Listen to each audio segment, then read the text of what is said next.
ಹಸಿದ ಹೊಟ್ಟೆಯಿಂದ ನಾಯಿ ರೊಟ್ಟಿಗಾಗಿ ತಿರುಗಿತು.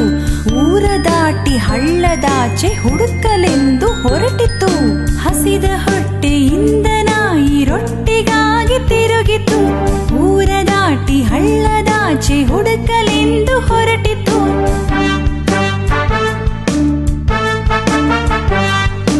ಅಲ್ಲಿ ಹೊಲದ ಗುಡಿಸಲಲ್ಲಿ ಬುತ್ತಿಗಂಟು ದೊರಕಿತು.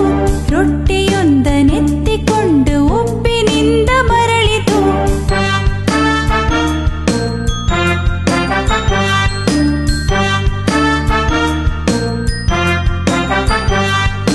ಹಳ್ಳ ದಾಟುವಾಗ ನೋಟ ನೀರಿನಲ್ಲಿ ಬಿದ್ದಿತು. ರೊಟ್ಟಿ ಹಿಡದ ಬೇರೆ ನಾಯಿ ಕಂಡು ರೊಚ್ಚಿ ಗೆದ್ದಿತು. ಹಳ್ಳ ದಾಟುವಾಗ ನೋಟ ನೀರಿ